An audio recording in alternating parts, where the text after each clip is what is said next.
¿Pero qué hacéis ahí fuera? Vamos, pasad, pasad. Sentaos junto al fuego. Hay café recién hecho. Entrad en calor.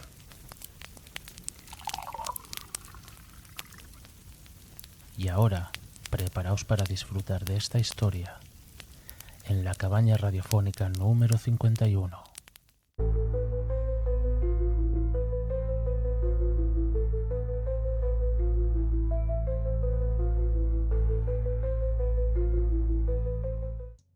Bist du dazu? Ich hab recht dazu, dass ich in dem Wald rein bin. Ich trag dir die Rotznase noch so lang, bis es lebt wird. Saublöderei. Für uns geht's kein zurück. Nie! In alle Ewigkeit! Sag mir den Namen. Ich, der Judas, und der Nero, der Kain und der Hitler. Fünfzimmer.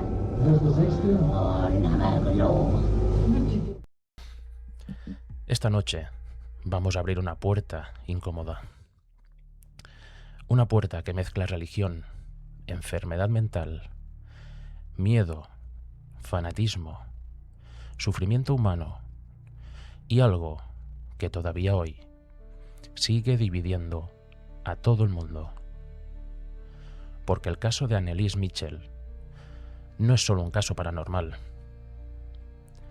Es una tragedia real, con nombres, grabaciones y sacerdotes reales, con un juicio completamente real, y con una joven que murió lentamente mientras las personas que más la querían estaban convencidas de que luchaban por salvar su alma. Imaginad por un momento una pequeña casa alemana en mitad de Baviera. Fuera de la casa, silencio. Una noche fría. La lluvia golpeando las ventanas. Y dentro de una habitación, una chica de apenas 23 años, arrodillada, con el cuerpo consumido, las rodillas destrozadas, los ojos hundidos, susurrando oraciones durante horas, mientras varias personas sujetan crucifijos y leen fragmentos del ritual romano de la Biblia. Y entonces, la joven levanta lentamente la cabeza y empieza a hablar con una voz que no parece humana. Eso fue lo que dijeron quienes estuvieron allí. Eso fue lo que quedó registrado. Y eso fue lo que acabó en los tribunales. Y lo más aterrador es que esto ocurrió hace 50 años. No fue en la Edad Media, ni en un monasterio prohibido, ni sale de una novela de terror. Ocurre en la Alemania moderna, en los años 70.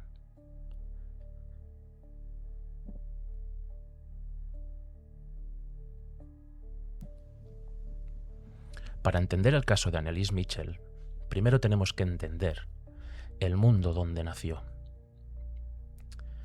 Porque los demonios, reales o imaginarios, siempre adoptan la forma del miedo de su época.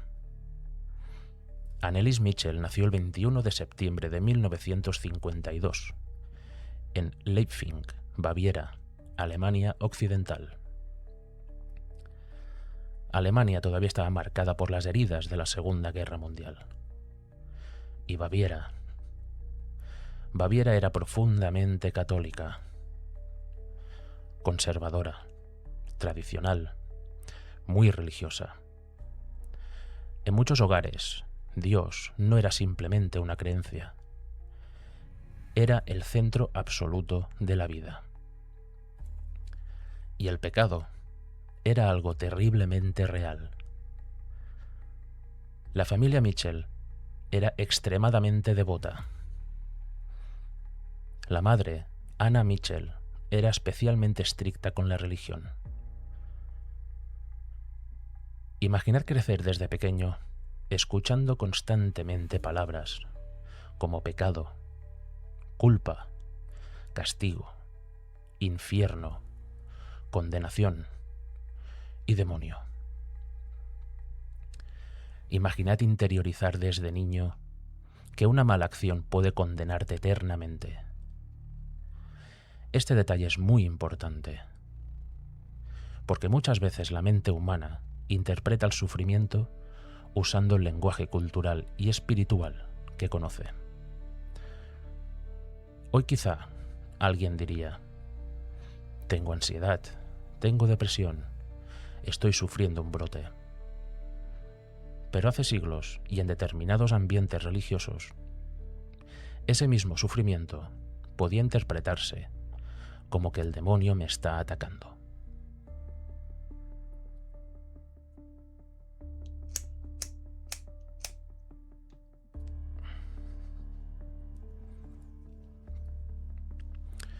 Hay un detalle muy poco conocido que marcó profundamente el ambiente familiar.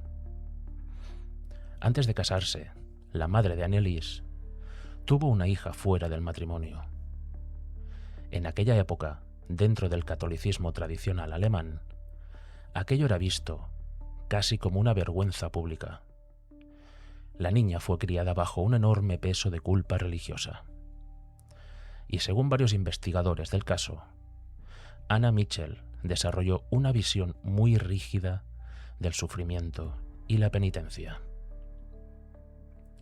La familia creía profundamente en el sacrificio, en la expiación, en el sufrimiento como forma de purificación. Y esto, años después, influirá brutalmente en la forma en la que interpretarán lo que le ocurre a Anneliese.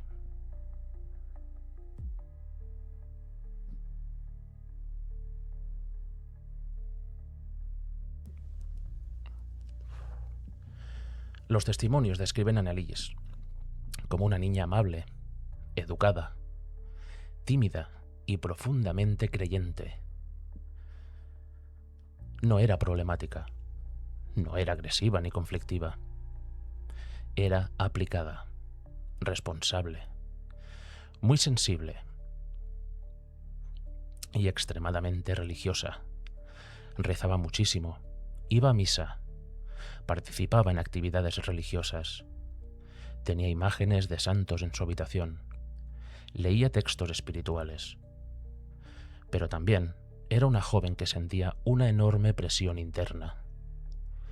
Quería ser buena, pura, correcta y perfecta. Y eso, psicológicamente, puede convertirse en una prisión. Porque cuando una persona vive obsesionada con no pecar, cualquier pensamiento oscuro, cualquier impulso o cualquier miedo puede transformarse en culpa extrema.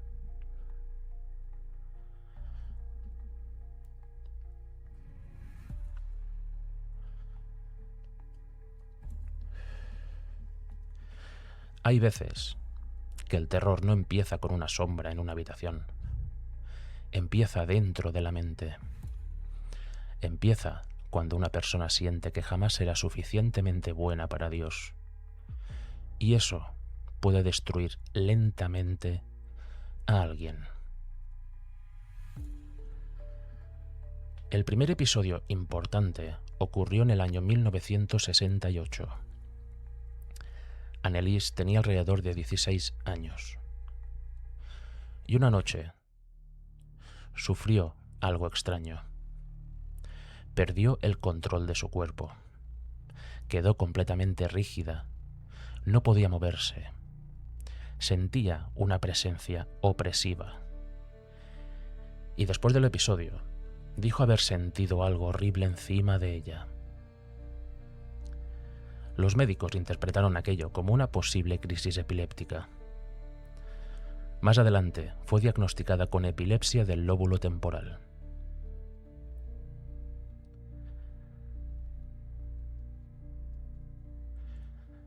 porque la epilepsia del lóbulo temporal es una de las enfermedades neurológicas más relacionadas históricamente con experiencias religiosas y místicas.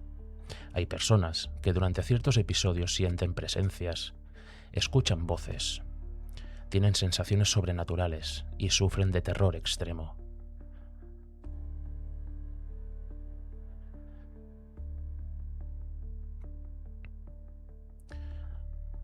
Eso no significa que todas las personas con epilepsia vivan todo eso, pero sí explica por qué muchos casos históricos de posesión podrían tener relación con trastornos neurológicos.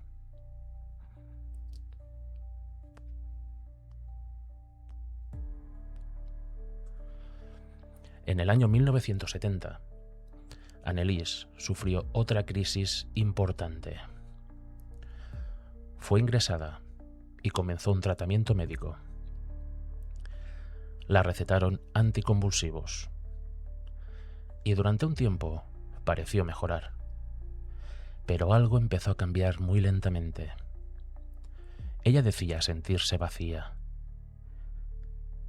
triste, agotada. Empezó a sufrir depresión severa y poco a poco aparecieron las voces. Primero eran susurros, luego fueron insultos, después amenazas. Decía escuchar voces que le decían: «Estás condenada, te pudrirás en el infierno, nunca serás salvada». Imagínate el impacto psicológico de eso en una joven profundamente católica. No era simplemente miedo, era terror espiritual.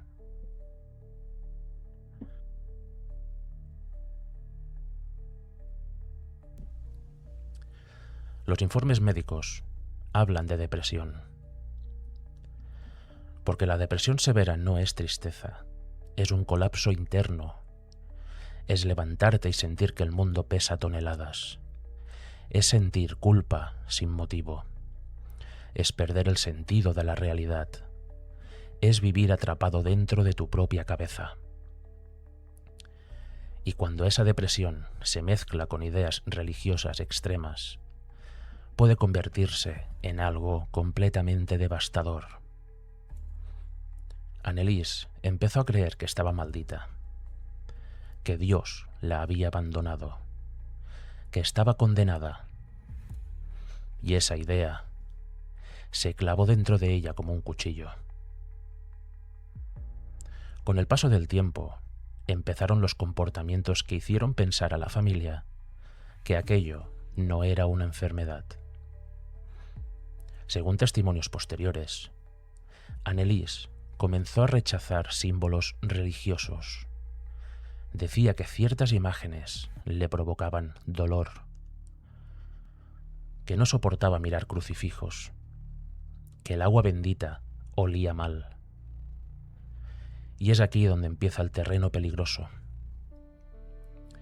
porque cuando una familia profundamente religiosa ya sospecha una posesión, cualquier comportamiento extraño empieza a interpretarse como una confirmación de que todo encaja, de que todo parece una señal, y todo esto alimenta el propio miedo. Uno de los episodios más famosos ocurrió durante un viaje religioso a San Damiano, en Italia. Según quienes la acompañaban, Anneliese no podía acercarse a ciertos lugares sagrados. Decía que el suelo quemaba, que había rostros horribles a su alrededor, que escuchaba voces, que algo dentro de ella odiaba lo religioso. Y ahora os voy a lanzar una pregunta. ¿Era una posesión? ¿O era una mente profundamente enferma interpretando su sufrimiento a través de su fe? ¿Qué opináis vosotros?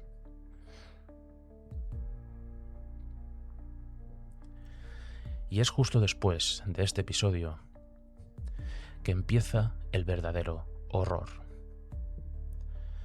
Porque cuando los médicos no consiguen respuestas, las personas buscan otras explicaciones. Los medicamentos parecían no funcionar. Las crisis continuaban. Las voces seguían y la depresión empeoraba. Y entonces, la familia empezó a buscar ayuda religiosa. Primero acudieron sacerdotes locales, pero muchos se negaron a hablar de posesión. Les recomendaron continuar el tratamiento médico. Sin embargo, hubo un hombre que empezó a convencerse de que aquello era algo más. Este hombre era el sacerdote Ernst Alt.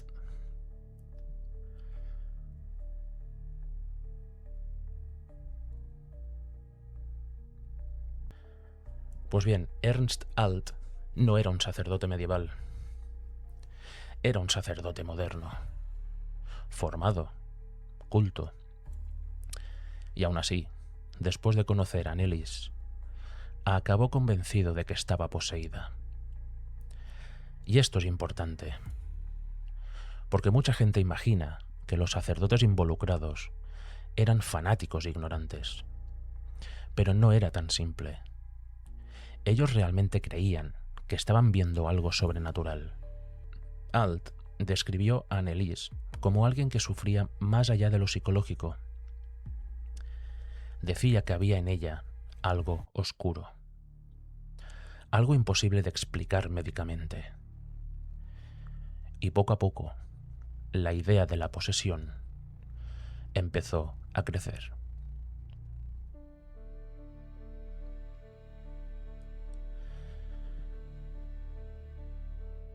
Porque ¿dónde está la línea entre enfermedad y posesión? Porque si una persona oye voces, ve cosas, odia símbolos religiosos, cambia la voz o se autolesiona, ¿qué estamos viendo realmente? ¿Una enfermedad? ¿Un trastorno neurológico? ¿Un brote psicótico? ¿O algo que todavía no entendemos?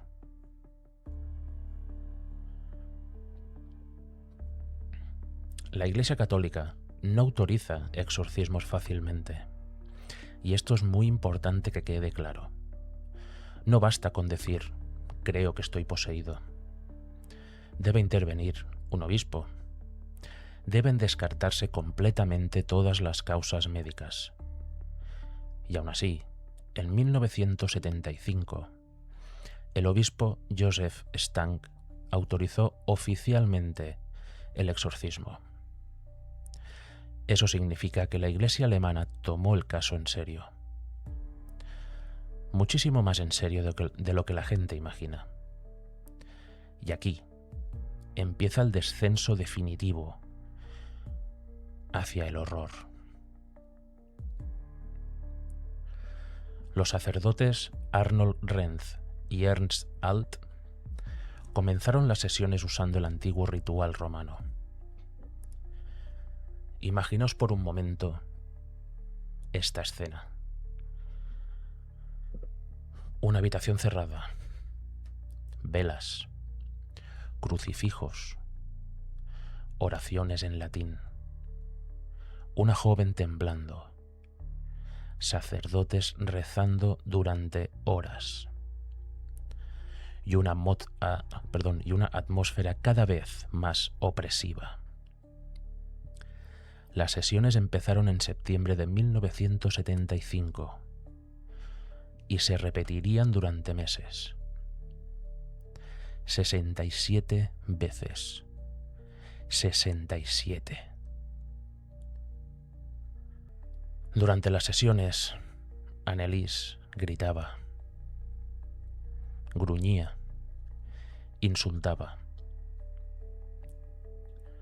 Según los presentes, su voz cambiaba completamente. Las grabaciones reales del caso existen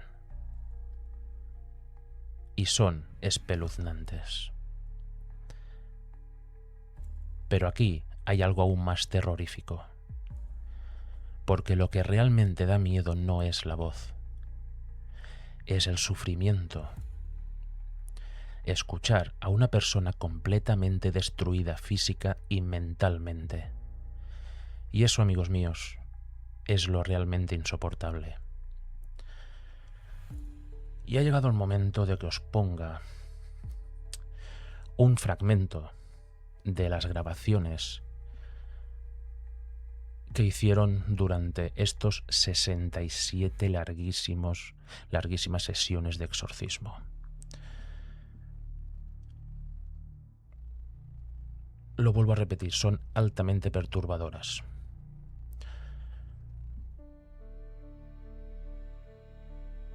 Así que os la voy a poner ya, ¿de acuerdo? Ahí va.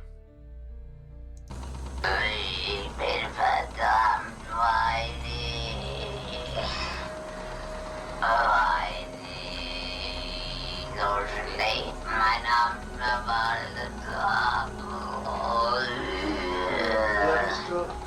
Judas. Gleich, Mann. In die Hölle? Und du weißt noch, was du zu sagen hast?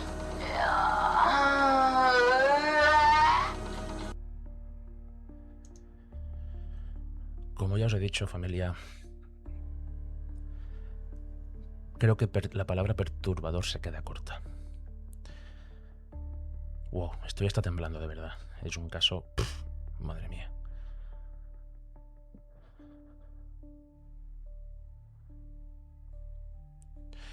Pues bien, siguiendo con el caso. Aquí entramos en una de las partes más perturbadoras del caso. Porque a diferencia de muchas historias paranormales, en este caso, como ya habéis escuchado, sí existen grabaciones. No hablamos de supuestos testimonios de internet, ni hablamos de creepypastas. Hablamos de cintas utilizadas durante el propio juicio. Y quienes las han escuchado como vosotros, describen algo profundamente incómodo. No porque suene demoníaco al más propio estilo de Hollywood, sino porque suena humano, demasiado humano. Hay dolor, hay agonía, hay desesperación,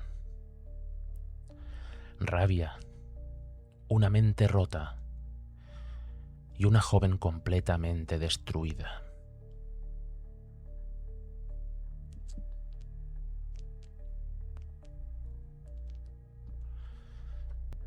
Las sesiones de exorcismo podían durar horas, en ocasiones hasta 4 horas.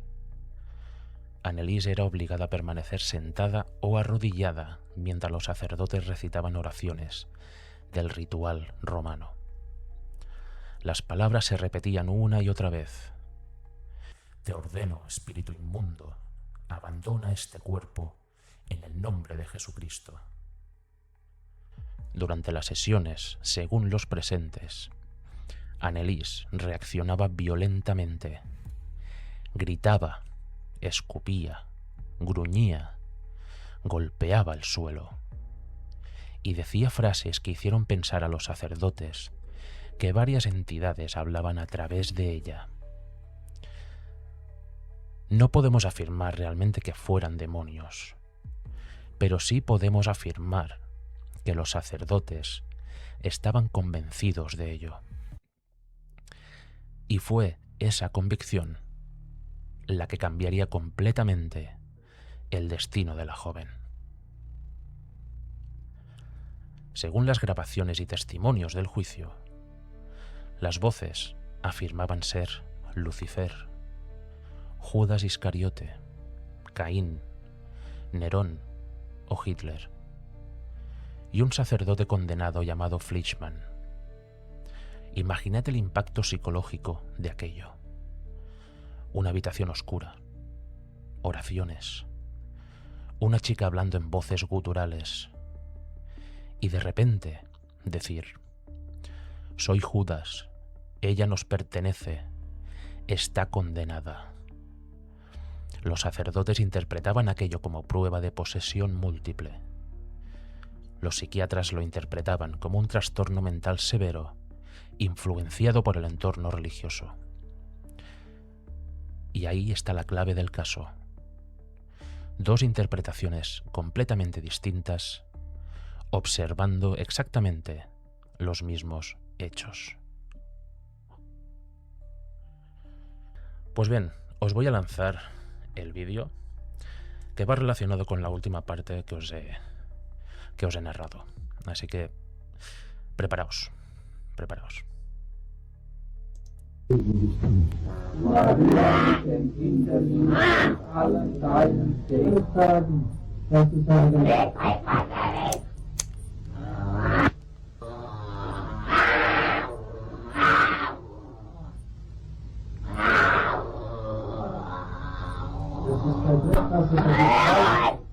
Das ist Weihwasser. Das ist Weihwasser. Wüsstest du das Weihwasser?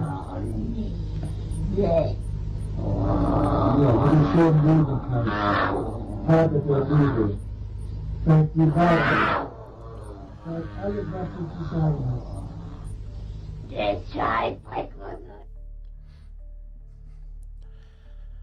Wow. ¿Qué os ha parecido?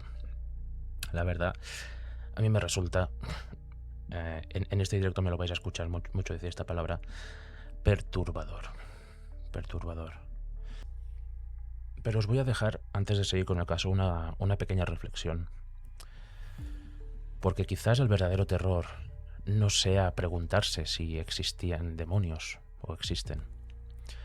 Quizá el verdadero terror sea descubrir hasta qué punto la mente humana puede destruirse a sí misma. Pues bien, conforme avanzaban los meses, Anneliese empezó a deteriorarse físicamente de una manera brutal. Y esto es algo que muchas películas suavizan. Pero la realidad fue muchísimo peor.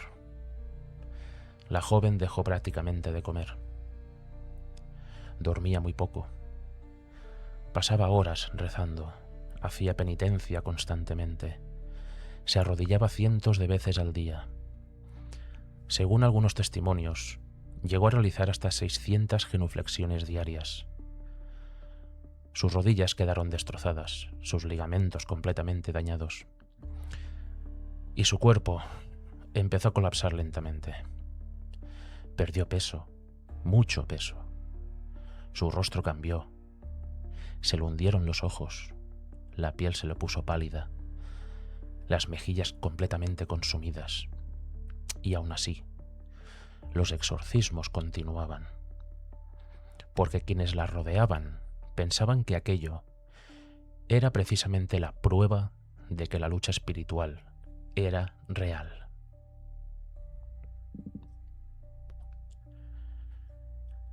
Y aquí aparece otro elemento psicológico brutal. Anneliese empezó a creer que su sufrimiento tenía un propósito. Decía que estaba sufriendo por los pecados de otros, que debía soportarlo, que era una especie de sacrificio espiritual. Y esto es importantísimo, porque cuando una persona cree que el sufrimiento tiene sentido, puede dejar de luchar por sobrevivir. Eso ocurre en algunas sectas.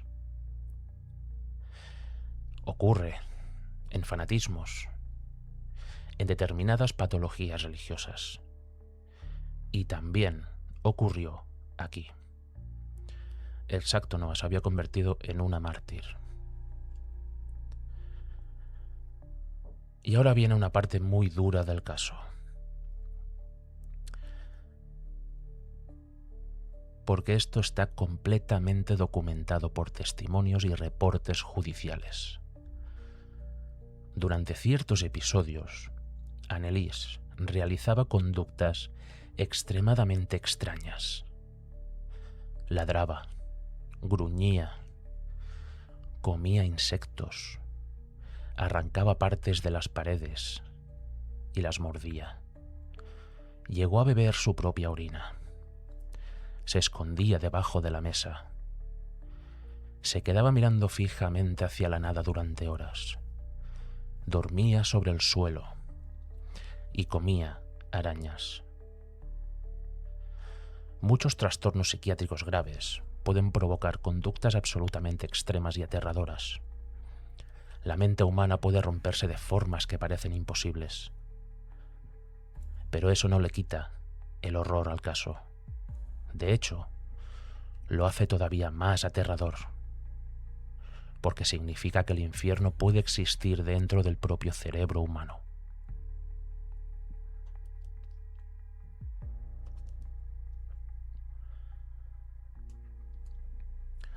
Los propios vecinos comenzaron a escuchar cosas. Gritos, golpes, voces y oraciones. Ruidos extraños durante toda la noche. Imaginaos por un momento vivir cerca de aquella casa. Imaginad escuchar los gritos que habéis escuchado hace poco, esos gritos desgarradores durante la madrugada, durante meses, y saber que dentro de esa casa, dentro de esa habitación, hay sacerdotes realizando exorcismos reales. Porque esto no ocurrió en secreto absoluto. La gente empezó a hablar. Empezaron los rumores. Y la casa comenzó a adquirir una especie de aura maldita.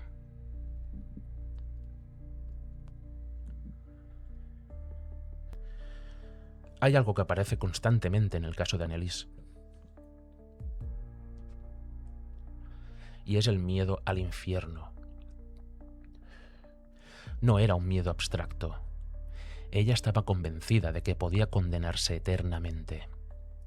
Imaginad vivir cada día creyendo que tu alma está perdida. Imaginad despertarte pensando, Dios me ha abandonado. Eso puede destruir psicológicamente a cualquier persona.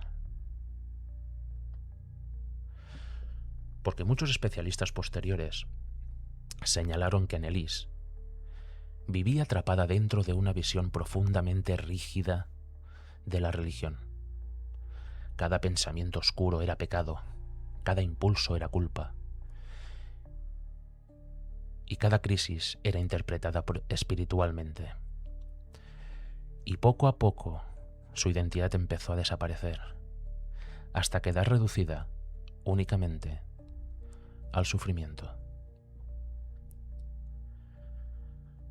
Y mientras todo esto ocurría en esa pequeña habitación, la casa, la propia casa familiar, se transformó lentamente.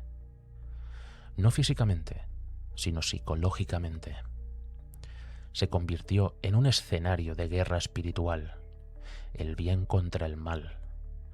Las habitaciones llenas de imágenes religiosas, oraciones constantes, sacerdotes entrando y saliendo, grabadoras funcionando, una atmósfera totalmente opresiva. Todo giraba alrededor de la posesión. Y esto es muy importante, porque cuanto más se refuerza esa idea, más imposible se hacía escapar de ella. Imaginad por un momento, poneos por un momento en la piel de la propia Anneliese. Imaginad estar enferma, escuchar voces, sentir miedo, y que todas las personas que hay a tu alrededor, que están intentando ayudarte, te digan, sí, hay demonios dentro de ti. Eso puede convertirse en una profecía mental imposible de romper. Otro elemento fundamental fue que Anneliese fue aislándose progresivamente del mundo. Ya no tenía contacto con el exterior. Su realidad se transformó completamente. Todo giraba en torno al sufrimiento, a los exorcismos, a la culpa, al pecado y a la salvación. Y cuando una persona queda atrapada dentro de un único relato mental, ese relato acaba devorándolo todo.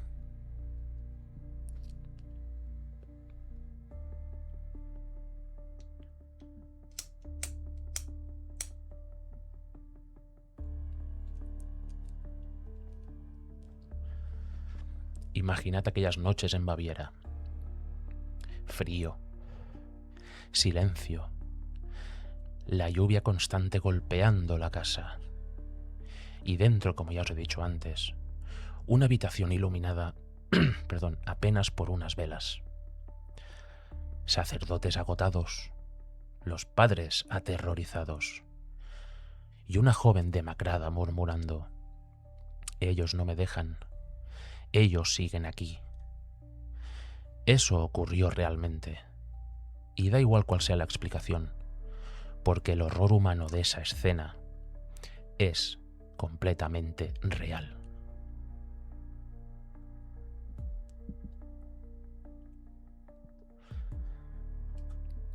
Y aquí llegamos a una de las preguntas más duras del caso.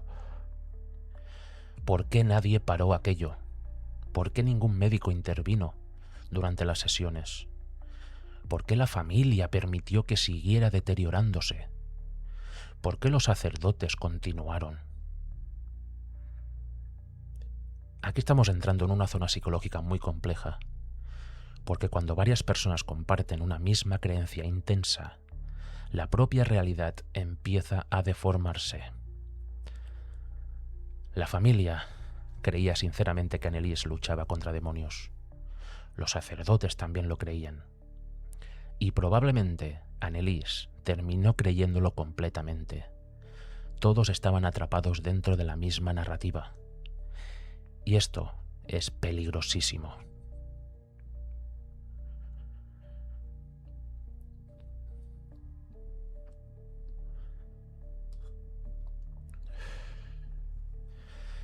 Pero claro, no es tan fácil, porque muchos de ellos realmente amaban a Anneliese.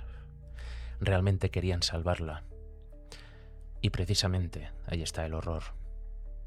A veces las peores tragedias ocurren cuando las personas creen estar haciendo lo correcto.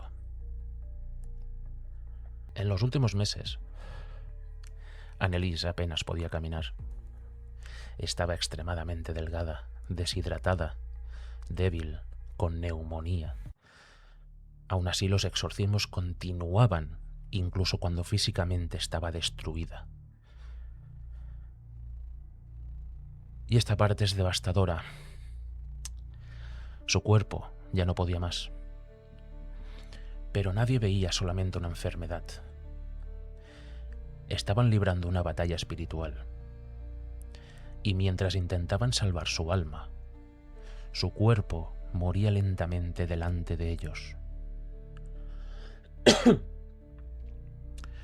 El caso de Anneliese Michel es aterrador porque destruye la idea sencilla del bien y del mal. No hay un monstruo claro, no hay un asesino evidente. Solo personas atrapadas entre la fe, el miedo, la enfermedad y la desesperación. Y quizá por eso sigue perturbando tanto a día de hoy.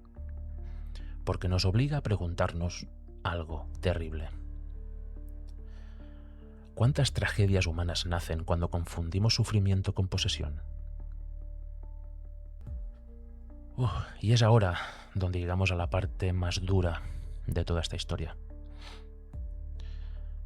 Porque es aquí donde el caso deja de ser una posible historia paranormal y se convierte en una tragedia insoportable. Primavera del año 1976. Anneliese Michel ya no era la misma joven universitaria de años atrás. Su cuerpo estaba completamente destruido. Apenas pesaba unos 30 kilos. Tenía heridas, los dientes dañados, las rodillas destrozadas por las genuflexiones constantes, el cabello apagado, la mirada perdida. Y aún así, repito, aún así, los exorcismos seguían, porque los sacerdotes y la familia creían que el demonio estaba siendo derrotado. Y la propia familia pensaba que el sufrimiento era la prueba de que la liberación estaba cerca. Imaginad esta situación. Imaginad amar a alguien y observar cómo desaparece lentamente delante de tus ojos. mientras estás convencido de que todo forma parte de una batalla espiritual. Esto es lo verdaderamente perturbador de este caso.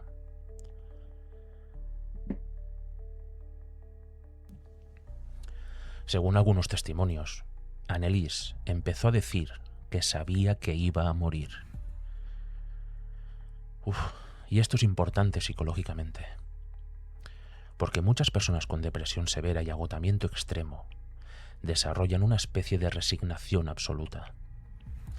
Dejan de luchar y aceptan su final. Ella empezó a hablar del sufrimiento como un sacrificio, como una misión, como algo necesario. Decía sufrir por los jóvenes alejados de Dios, por los sacerdotes corruptos, por la propia humanidad. Esta idea aparece en muchos contextos religiosos extremos. El sufrimiento como redención,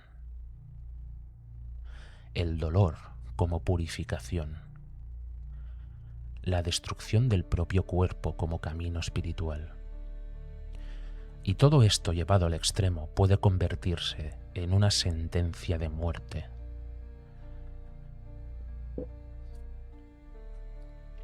Hay una frase asociada al caso que muchos recuerdan. Supuestamente, según cuentan los testimonios, poco antes de morir, Anneliese dijo: «Pido la absolución». Esta frase resume completamente el terror psicológico de su historia, porque incluso al borde de la muerte seguía sintiéndose culpable. Seguía sintiendo que necesitaba el perdón. Seguía creyendo que había algo oscuro dentro de ella. Y eso es completamente devastador.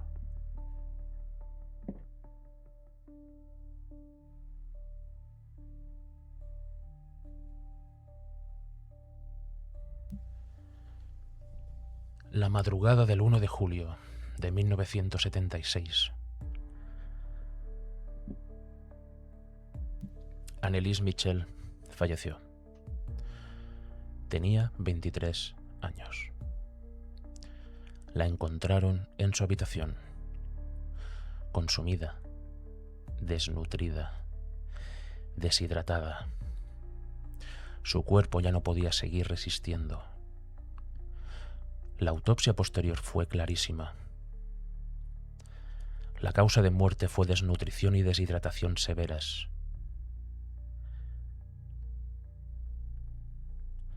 Porque después de tantas teorías, tantos demonios, tantas oraciones, tantas sesiones de exorcismo, el final fue brutalmente humano. Una joven, sin culpa ninguna, falleció lentamente de hambre y agotamiento.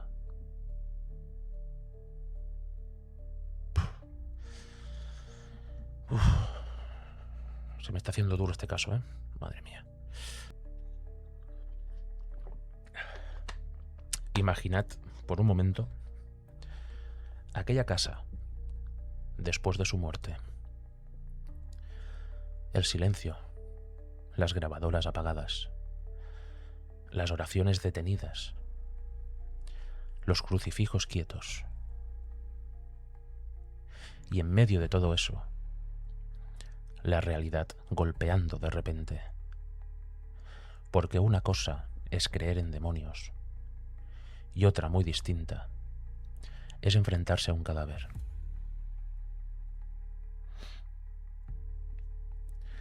La noticia explotó. Alemania entera quedó conmocionada, porque aquello parecía imposible. ¿Cómo podía ocurrir algo así en la Alemania moderna? ¿Cómo una joven podía morir tras meses de exorcismos? ¿Cómo nadie lo había detenido? La prensa empezó a hablar del caso. Los médicos criticaron duramente a los sacerdotes.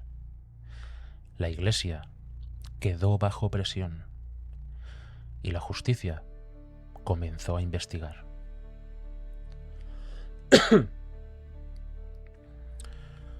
Cuando las autoridades analizaron el caso, vieron algo estremecedor. Había registros, había grabaciones y había testimonios. Y había señales evidentes de deterioro físico extremo. Los investigadores concluyeron que Anneliese podría haberse salvado si hubiera recibido atención médica adecuada en los últimos días. Y aquí viene una parte muy dura, chicos. La fiscalía sostuvo que incluso una semana antes de morir, todavía podía haberse evitado el desenlace. Eso hace el caso todavía más trágico, porque significa que no fue una muerte repentina. Fue lenta, progresiva, visible, agónica. Los acusados fueron los padres Joseph y Anna Mitchell y los sacerdotes Ernst Alt y Arnold Renz. La acusación fue homicidio negligente. Y aquí el caso se volvió absolutamente mediático, porque el juicio no era solo un juicio, era una batalla entre dos formas de entender la realidad: la medicina contra el exorcismo, la psiquiatría contra la posesión demoníaca, la batalla eterna de la ciencia contra la fe. El día del juicio, la sala del tribunal estaba llena. Periodistas, fotógrafos, curiosos, religiosos y escépticos. Y en mitad de toda esta gente estaban las grabaciones de los propios exorcismos.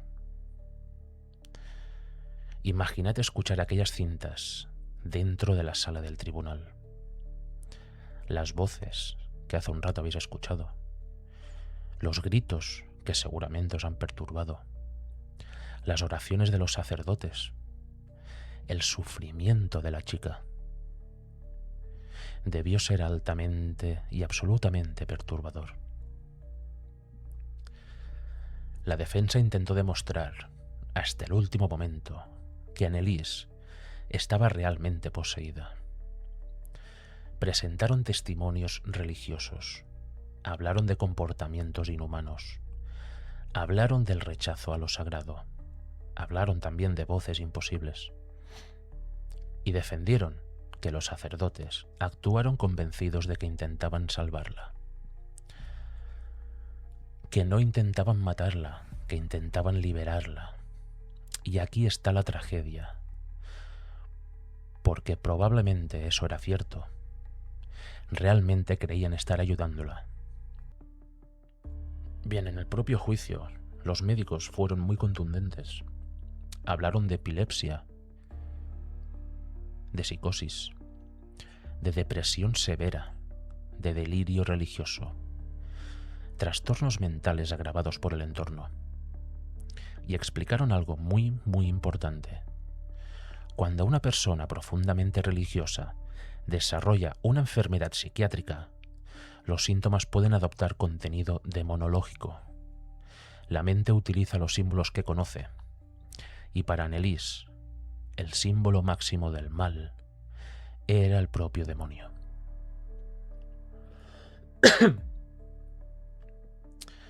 Y ahora os lanzo una pregunta. Si Anneliese hubiera nacido en otro contexto cultural, ¿habría hablado de demonios? ¿O habría interpretado su sufrimiento de otra manera? Porque en otros países, en otras culturas o en otros tiempos, las voces adoptan otras formas. Espíritus, extraterrestres, sombras, maldiciones, entidades. La mente humana siempre intenta poner nombre al horror. Finalmente, los 4 acusados fueron declarados culpables de homicidio negligente. Pero aún así, recibieron penas leves. 6 meses de prisión suspendida. Porque el tribunal entendió algo importante. No actuaron desde la maldad, actuaron desde la creencia, desde la convicción, desde el miedo. Y eso hace el caso mucho más aterrador, porque significa que personas normales, amorosas, religiosas, pueden participar en una tragedia gigantesca creyendo sinceramente que hacen lo correcto. Con el paso de los años, las grabaciones comenzaron a circular entre investigadores paranormales, periodistas y curiosos. Y es aquí donde nació gran parte de la leyenda, porque escuchar aquellas voces impacta muchísimo.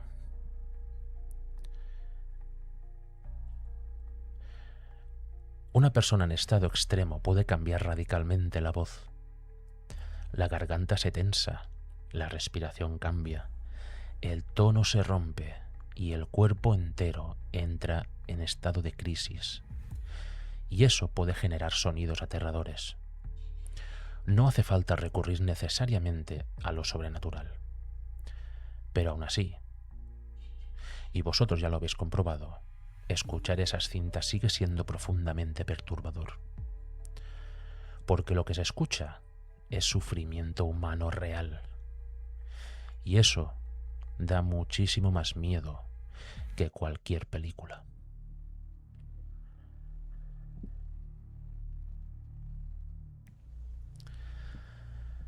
Después de la muerte de Anneliese, su tumba se convirtió en un lugar de peregrinación. Algunas personas la consideran una víctima espiritual. Otras personas creen que fue una mártir. Otras que fue una víctima del fanatismo religioso. A día de hoy todavía hay gente que deja flores, cartas y oraciones en su tumba.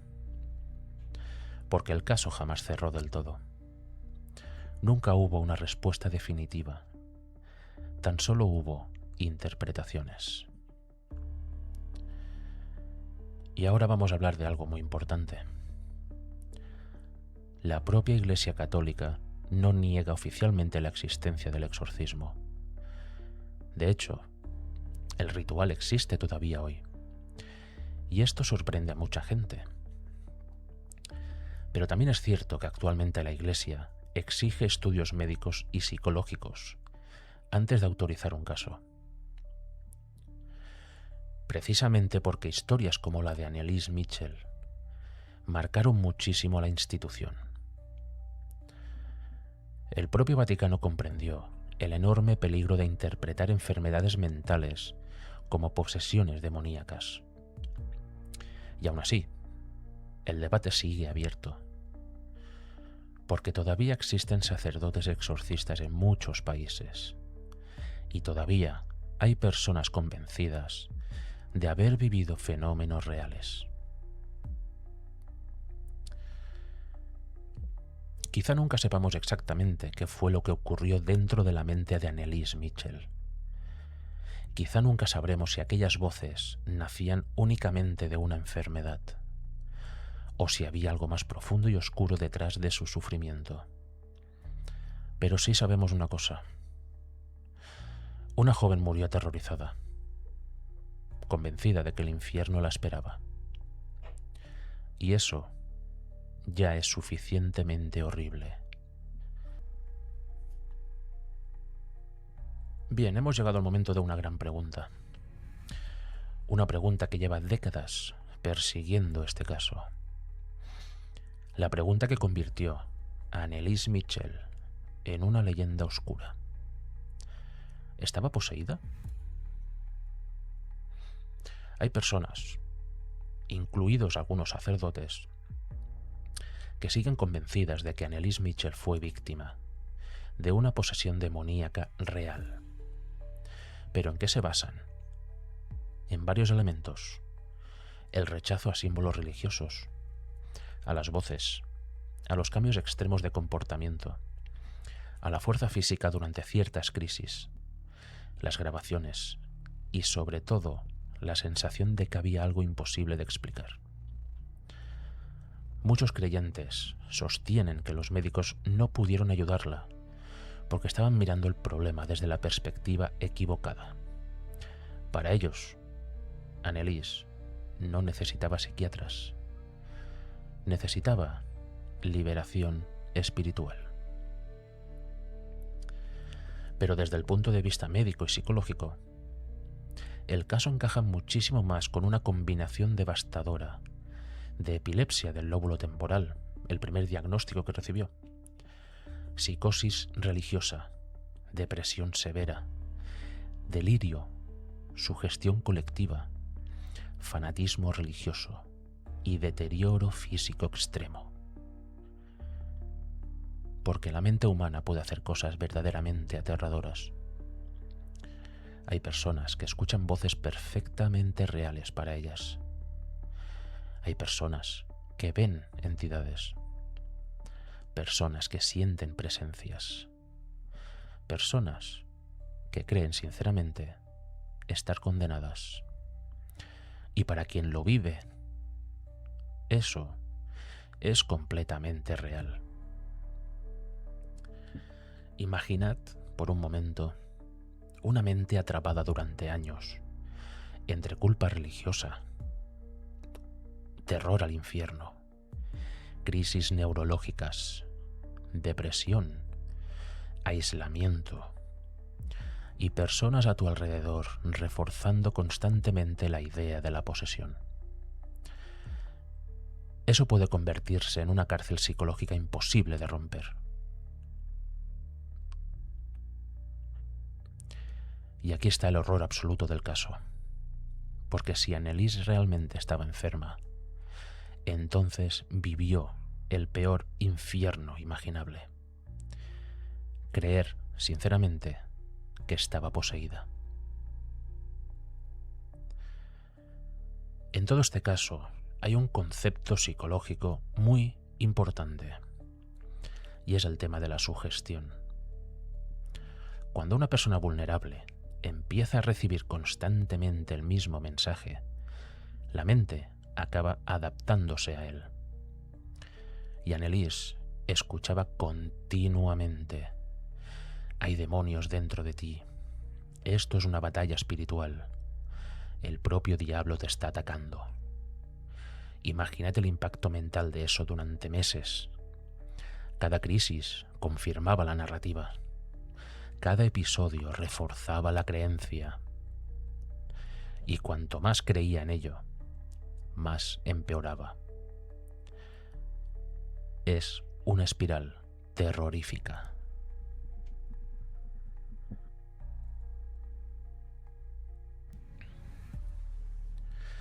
Y ahora os lanzo otra pregunta.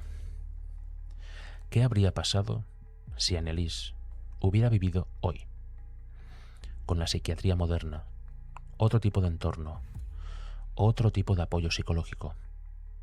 ¿Se habría salvado? ¿O el desenlace habría sido el mismo? Esta pregunta es verdaderamente inquietante. Ahí os la dejo. Y ahora entramos en una de las partes que más obsesiona a la gente. La de los audios que ya habéis escuchado. Porque mucha gente llega al caso por las grabaciones. Y sí, evidentemente que son espeluznantes.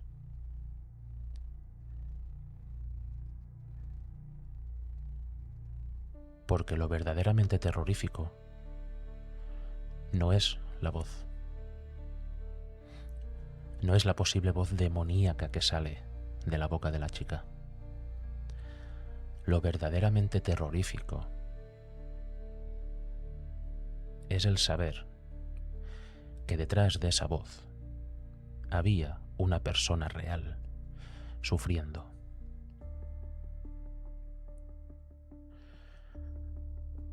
Como ya habéis escuchado, las grabaciones muestran gritos, gruñidos, respiración agitada, cambios de tono y oraciones. En algunos momentos la voz parece grave, rota, animal. Pero hay que recordar algo.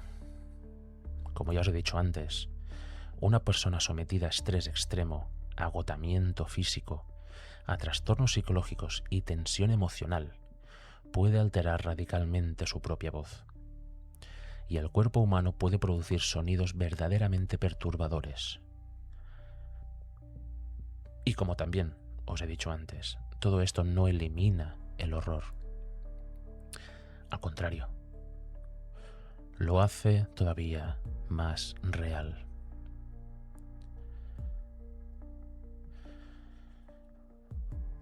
Cuando escuchas esas cintas, no escuchas a películas de Hollywood. No es algo artificial. Escuchas sufrimiento. Escuchas desesperación. Escuchas a alguien completamente destruido. Y eso, amigos míos, eso atraviesa la piel. Porque el dolor humano auténtico siempre da más miedo que cualquier monstruo ficticio.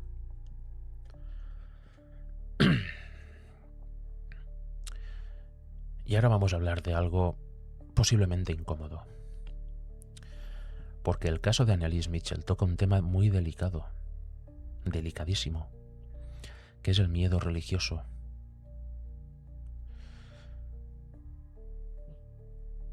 Y todo esto lo voy a hacer desde el respeto, ¿de acuerdo? Para que nadie se sienta ofendido. La religión puede dar esperanza, puede dar consuelo, puede dar sentido. Pero si se lleva al extremo, también puede generar culpa, terror, obsesión, miedo constante al castigo. Y Anneliese parecía vivir atrapada precisamente en ese punto. No temía solo morir, temía condenarse eternamente. Y eso cambia completamente el sufrimiento psicológico, porque no hay descanso, no hay final, no hay paz. Solo hay miedo infinito. Imaginad creer sinceramente de que el infierno existe, no como metáfora, no como símbolo, sino como destino real. El fuego eterno, la condenación, el dolor infinito. Y ahora imaginad pensar que vais hacia allí.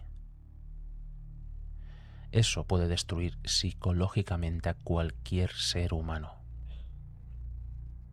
Y Anneliese parecía vivir exactamente dentro de ese terror. Bien, os vuelvo a leer en el chat.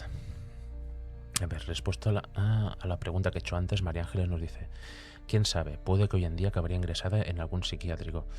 Es posible, es posible. Y Rosa nos dice: yo creo que podría haberse salvado. Estoy de acuerdo. Y Noah nos dice: por poder, claro que podría haberse salvado, pero el condicionante más fuerte es la familia. La hubieran llevado al hospital o hubieran llamado al cura. También estoy de acuerdo contigo, Noah. Y Rosa nos dice: creo que tendrían que haberla llevado al hospital, aunque solo fuera por el deterioro físico que estaban viendo en ella. Exacto, tal cual. Lo que le hacía falta realmente era tratamiento médico. Y ya está. Pues bien, muchos años después, Hollywood convirtió el caso en película.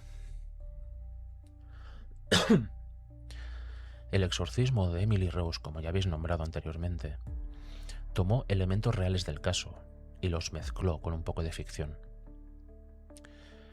Porque mucha gente cree conocer el caso, pero en realidad lo que conoce es la película. En el cine hay sustos, hay efectos, hay sombras, hay demonios espectaculares.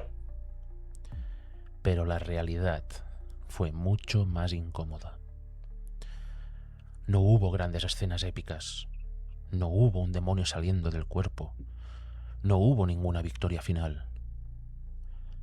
Lo único que hubo fue una joven deteriorándose lentamente durante meses. Y eso es muchísimo más aterrador que cualquier película hollywoodiense.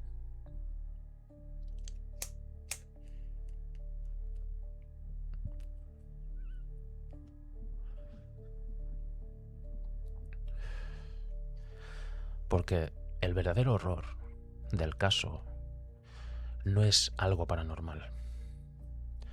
Es humano. Es ver cómo varias personas, bien intencionadas, pueden empujar a alguien hacia la muerte creyendo sinceramente que la están ayudando. Y eso, amigos míos, sí que da miedo. Da muchísimo miedo. Con los años surgieron muchísimas teorías alrededor de este caso. Algunos dicen que el Vaticano ocultó información. Otros creen que las grabaciones completas nunca se hicieron públicas.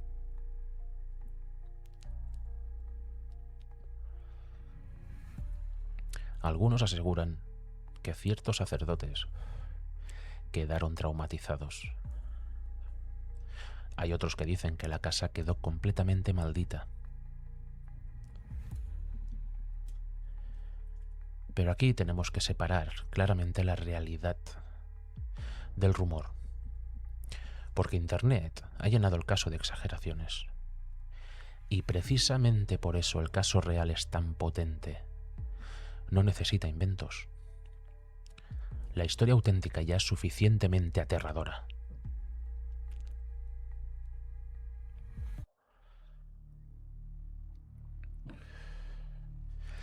El sacerdote Ernst Alt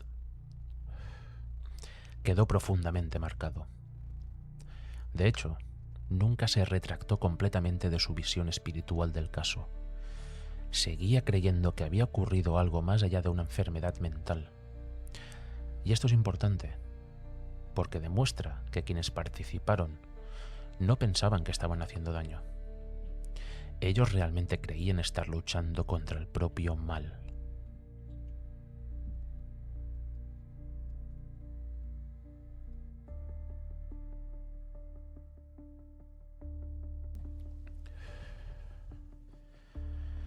Porque este caso obliga a preguntarse algo posiblemente incómodo. ¿Qué es realmente el mal? ¿Es una entidad? ¿Una fuerza? ¿Un estado mental? ¿Una enfermedad? ¿O un símbolo? Porque quizás el mal no siempre llega como un monstruo. Quizás a veces llega disfrazado de miedo, de culpa, de fanatismo, de desesperación. Y quizás fue eso lo que destruyó a Anneliese Michel.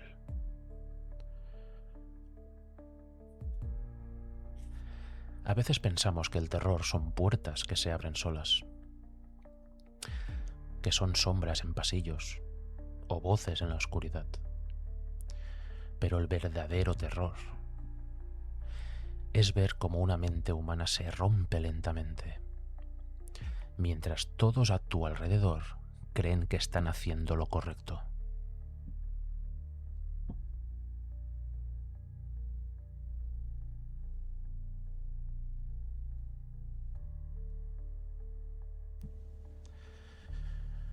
Décadas después, seguimos hablando de ella. Seguimos escuchando sus grabaciones. Y seguimos discutiendo qué ocurrió realmente. Y quizás eso sucede porque el caso toca varios miedos universales. El miedo a perder la mente. El miedo a la muerte. El miedo al infierno. El miedo a no ser comprendidos. Y el miedo más grande de todos. Que el sufrimiento humano pueda ser confundido con algo sobrenatural.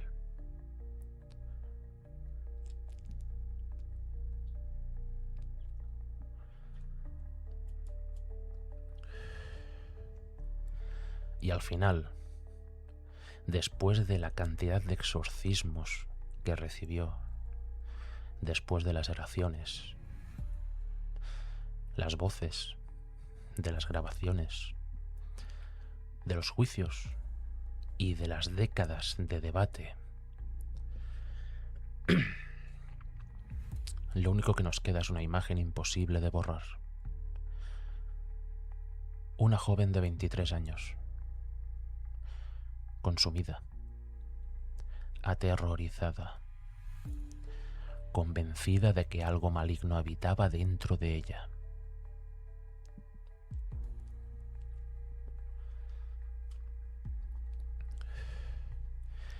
Y quizá jamás sabremos si Anneliese Michel luchaba contra demonios reales o contra los demonios invisibles de la mente humana. Pero tal vez eso sea precisamente lo más inquietante de todo, porque hay infiernos que no necesitan fuego. Hay posesiones que no necesitan entidades. Y hay oscuridades capaces de destruir a la persona desde dentro, sin que nadie consiga salvarla. Y cuando escuchamos aquellas grabaciones, aquellos gritos, aquellas oraciones, no estamos escuchando al demonio. Estamos escuchando algo mucho más aterrador.